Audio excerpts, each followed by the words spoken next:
Have you ever wondered what it would be like to have your favorite character turned into a Sonic character? If you have or have not, you have come to the right place. Hi, I'm Byt-ers, and today is the start of my new art series that I've been doing on stream. Previously, I did the A to Z fan art series, which was not my own creation. I cannot remember who started it, but I stole it from them.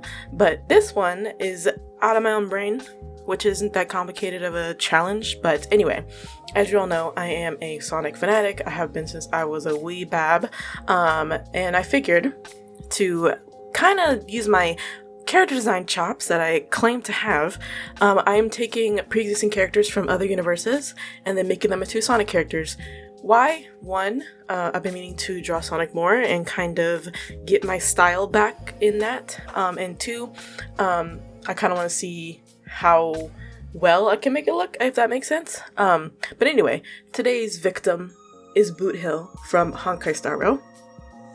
If you have not played Honkai Star Rail, or you're not a gacha nerd like me, Honkai Star Rail is a Hoyoverse game. It is a gacha game, which means that there are characters that you can roll for with free-to-play currency or with paid currency if you desire. You can use those characters that you pulled on your teams. It is a turn-based game. I personally love it. I have not played in a while, to be fair, but I definitely sunk probably a couple hundred hours into it when I was more into it. And Boothill is one of my favorite characters. He's a cowboy. I'm a Texan, so I guess it makes sense. But he has an attitude that's kind of like, he's like a chaotic good, I guess. Yeah, he's like chaotic good. Like, but in the best way possible. He has a weird, we'll call it a curse, I guess.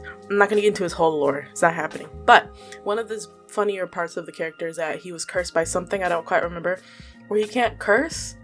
So instead of saying fucking, he'll say forkin or something like that. Very funny. If I can find a clip, I'll put it. If I don't feel like it, well, too bad. You can look it up. But anyway, he was chosen first. Basically how we chose the characters is that we put a bunch on a wheel, same as my A to Z, and we spin to the wheel and whoever wins gets drawn. Pretty simple concept. Boothill won first. I was very excited about that just because, like, favorite character, I felt like it would be really cool to draw on Sonic, etc, etc. So he is our muse for this video, but let's get into the meat and potatoes. Thanks so much for watching. If you like, comment, and subscribe, I would really, really appreciate it. Yeah, let's go. So, Boothill in the Sonic universe. How would I personally see it? First of all, I feel like for those of you who know enough about Sonic, alternate universes, alternate planets, and stuff like that aren't unusual for the series, especially like in the comic series. So, I don't think it'd be very weird for him to show up randomly, but I would assume, you know, during the HSR story, Boothill, you know, because he's a Galaxy Ranger, so he's already in space, like, a lot. Well, the whole game's in space, but you know what I mean. So, I could totally see him taking a commission or taking a hunt, I don't know what they're called, in his world. And obviously, he doesn't know where he's going necessarily, but they're like, hey, there's bounty, that's the word. There's a bounty, we need you to go take care of it, this is how much money you're gonna get. And Boothill's like, alright, no problem, I see money, I'm good, right? So he goes, he takes his warp thing, and he suddenly ends up in the Sonic universe. Where would he land? Maybe like in the saloon or something, like Mirage Saloon in Sonic Mania. I will post a picture here. Yes, that's on brand because it's a very southern place. But anyway, whatever. So, and I could totally see him like running into Fang first for fun. Don't ask me why. It just used to be a funny interaction. Also, by the way, the animal that I made Boothill into is a Husky. I did dog, but I think Husky works too, if we want to be more specific. But anyway, I figured that made sense. Like a rowdy dog, like, you know. Anyway, so yeah, he would arrive in the Mirage Saloon and run into Fang doing his typical antics, trying to plot against Sonic and crew. Yes. And don't ask me about, oh, is this in the classic timeline or is this in the modern? It would be modern in my brain, so don't worry about it. Also, just know I'm going to be nerding out this video, as if I don't already do that, but like even more so. So bear with me. Just listen to me yap. It's going to be fine. It's going to be great. But anyway, I would imagine him in Mirage Saloon, running into Fang, and of course they're both kind of similar in the sense of like guns and stuff, and so I feel like they would kind of hit it off a little bit. Like Boothill's like doesn't necessarily care to make friends, but it's more like, well, he's here, he could help me get to my goal, okay, or at least show me around, whatever. So they kind of ragtag a little bit, but they butt heads at first because it makes sense. They would butt heads and be like, who are you and what are you doing here, blah blah, right? And they would like set each other up too, because it's like, oh, they're both wearing hats here. You both have guns. Like, what's going on with that? So that'll be a fun little dynamic thing. But after they ragtag for a while, and the bounty that Boothill is been assigned, I don't fully know what it would be, but probably to beat some baddie or something that's been causing havoc, that Sonic and crew also are gonna go get. I think that'd be fun. But anyway, fast forward, right? Eventually Boothill and Fang cross paths with Sonic, and we'll do Sonic and Knuckles because that'd be funny. They cross paths and Sonic's like, who is it? Like, who is this guy? Who is this? Like, we know Fang, he's been getting on our nerves this whole time, but who is this cowboy dog that we've never seen before, right? And Boothill got that swag, he got that attitude that we all love, right? So it would be pretty easy for Boothill to blow them off. And Sonic, of course, is competitive, so he would not like that very much. But he wouldn't really have time to like really sit and talk with him because they would already be gone. Fang and Boothill will be gone. Sonic and Knuckles, and we'll do, all three. Tails, fine. All of them together are like, who is that? Like, shocked. And Sonic's like, oh, okay, this is what we're about to do. We're about to make this competition. Okay. And they go about their journey as it was. Later on, Boothill and Fang eventually part ways. I'll say it was amicable just because, actually, no, let's make it like an argument. Like, they had an argument. Because Fang's also in it for money. I don't think they were going for the same. Ooh, would they go for the same bounty? Ooh, wait, hold on. Now we're brainstorming here. Let's scratch what I just said. Now, what if they're both going for the same bounty, but they didn't know it, right? So, like, as they're traveling, they're, like, talking or whatever, and talking about their jobs that they're doing. And, bits and pieces, as they talk, like, us as a viewer, we know they're talking about the same bounty, but they both don't know they're talking about the same bounty. So they'll be trying, blah, blah, blah, and at some point, they'll come to an impasse, and essentially they realize, oh, we're going for the same bounty. Hold on, we can't be doing this. We can't be traveling. Like, we're going to duel right now. Something crazy like that. We're going to duel right now. Whoever gets, you know what I mean? Like, they're fighting to the death. Old school Western, like, turn around and 3 paces type beat. Before they're about to do that, though, Sonic and crew catches them again, and they have to stop what they're doing, obviously. And, I think in this moment, the big bad that they're searching for, there's like rumblings, there's some stuff going on where their shootout has to be put aside because everyone's gonna die if they don't do something, and probably some things happen, blah blah blah, and eventually we get to the big bad. And I feel like, because Boothill's the type of guy, like, if at the end of the day, if you have a common goal, he's chill and he will do what he gotta do. Like I say, chaotic good or neutral good or something like that. He's not evil, but he's doing stuff for his own gain, I guess. So that's how I would see that go out. And then they would all beat the baddie because it was huge and like not just one person could do it. And then I think split the winnings, or, well, no, I guess that wouldn't work because Boothill isn't from there. He would go back. So actually that, Boothill, okay, this is what he would do. He would swindle Fang, right? Because he'd be like, oh, we'll get the same amount of winnings, right? So Fang gets the money from whoever, his client. He goes, okay, you know what, old chap, you were pretty cool, you're pretty good, I will give you 25% of the winnings. Boothill's like, oh yeah, no problem, I have no issue with that, nice meeting you, partner, and then he's out of there, right? But in reality, Boothill got more because his client is not from there. They're back in space, so he's gonna get his money plus 25%. And I feel like I see a little end panel of just like Boothill snickering because he won, basically. But anyway, that's like a goofy way I would write a little short story with them. I think it'd be cute. I think it'd be fun. But let's talk about the art, minus all the brainstorming. But for this challenge, I decided to make it a little bit easier on myself. And every piece, I am drawing the pose that the character is in. Why? Because that saves me on my brain space of trying to come up with a pose that ends up being the same 3 poses that I use all the time. So, and you'll see when I eventually upload the second one that I did, using the same pose. It looks great. It's much better as far as a comparison. So I do enjoy doing the same pose. And again, saves on brain power. I don't have to work as much. And no one's bothered by this because the art's still mine. I just stole the pose that is their official pose. And that way, if for some reason you wouldn't know who they were based on how I drew them, the pose should be enough. But anyway, I was very proud of this. I think it came out pretty well. Pretty good, pretty well, whatever. English. Where we are in the video, we should be cleaning up line art or something like that.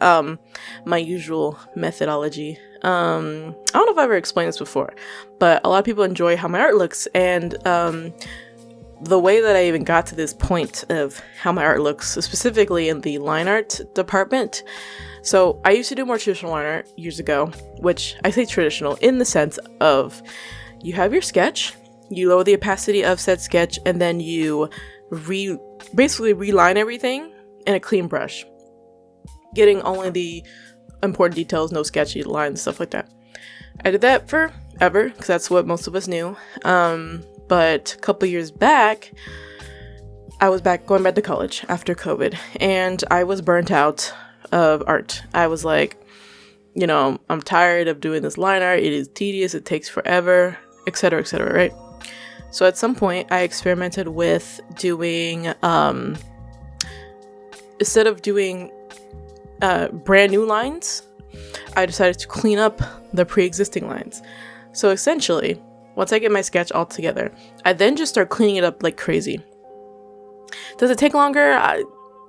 It depends on who you are. I argue it doesn't. I think it's about the same amount of time. But personally, I tend to find it's more fulfilling to clean up all the lines instead of doing brand new lines. For one, it adds some character still. Because, yeah, it's not going to be perfect, when I clean it up. There's going to be little stray marks here and there. But I personally don't mind that. Also, it has a lot of texture due to the brush. But, also because I'm cleaning it up, there's still going to be that character, like I said. So it has a bit of a textured look to it, which I also very much enjoy. And people love to point out. And there's something therapeutic about it for me. I don't know why. It's almost like the middle ground between painting digitally and doing more graphic stuff, I guess. I don't know if this makes sense, but this is the workflow that I've found to really enjoy. And if you want to try it, I totally would. Because, I don't know, I'm not afraid to really make mistakes because I'm like, well, I can just clean it up. Not a big deal. I still have multiple layers when I'm doing my sketching because, I don't know if I'm going to commit to an idea or something like that, and I need another layer to let me have more freedom with it. But at the end, I just merge everything down, sketch and all, and then just clean it up, and I think it's very enjoyable. So if you're looking to change up your workflow or try something new, I would try that. You might really enjoy it. Or not. That's totally fine. But that's just my current workflow that I enjoy and will continue to do until, maybe not until, but if, I need another change, then I will find another change. But other than that, the process is pretty simple. Just redrawing the same pose, getting all the colors. The one thing that was annoying, and I say annoying lightly, was the eye, because the Boothill has like a reticle. I guess I'm gonna say this so poorly, but like the reticle that, when you have guns and stuff, that kind of bullseye kind of thing. And in the way that I draw eyes, color eyes, I should say, is a little bit, it contradicts that a bit. So I had to figure out how to do it. And I think it came out fine in the end, but it definitely was a little bit of a struggle. And then other than that, translating, and I've complained about this before, Hoyo designs, gacha designs in general, but Hoyo designs specifically are super detailed and annoying to draw. So I applaud the artists over there at Hoyo for what they do, especially the artists that put those posts out and stuff. But they're so complicated.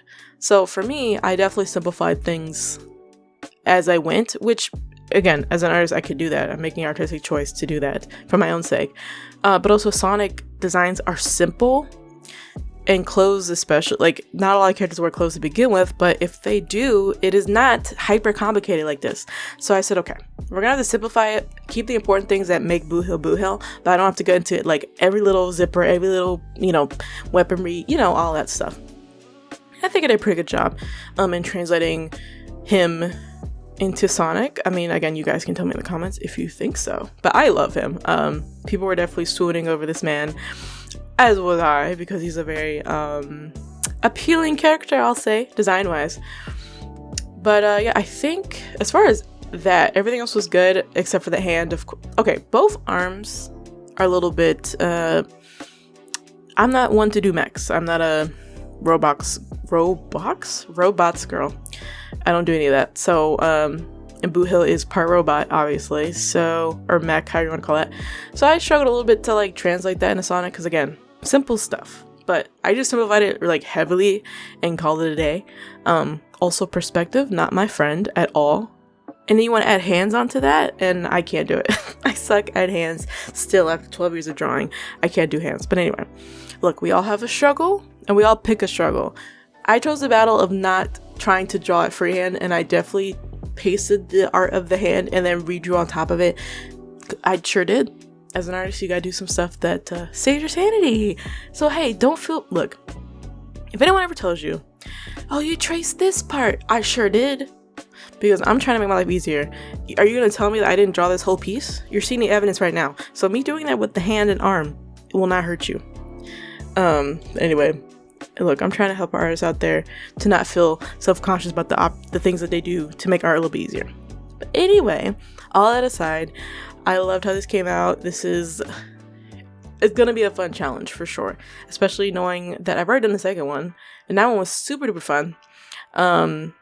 Which the only thing about the second one is the recording got messed up, so we will figure that out as I get that made at some point. Also, the elephant in the room. Yeah, it's been a month since I uploaded a video. Sorry. It just be like that. I'm busy. Coming up with ideas is tough, and I'm procrastinating doing these things. I do apologize. I'm not going to be consistent. It's just not going to work. But I'm going to try my best to upload when I can, when I have the energy. And I was going to work on this yesterday, but I had bad allergies, so I wasn't feeling up to it. You know, I'm going to take care of my mental first, and then once I'm up to snuff, then I'll try to give you guys a good product. And you guys should keep that in life. You know, make sure that you take care of yourself first before you try to give to others or take care of others, etc., etc. You know what I mean when I say that. But other than that, I think I'm gonna stop yapping. Video only has a couple more minutes left. I do appreciate you guys watching and listening to me yap as per usual. If you liked the video, like I said at the beginning, comment, like, and subscribe if you really enjoyed it. I also have my Ko-Fi. Please check it out. I would greatly appreciate it. We are currently 1 away from my year goal of reaching 10 concurrent members. So if you want to support me as an artist every month, you will be supporting my goal of eventually being part-time, a part-time artist, and potentially a full-time artist down the road one day. Not banking on it, but it'd be very, very cool. But with that, I'm going to fade out to the music. You guys have a good rest of your morning, afternoon, and evening. Mwah. Bye, guys.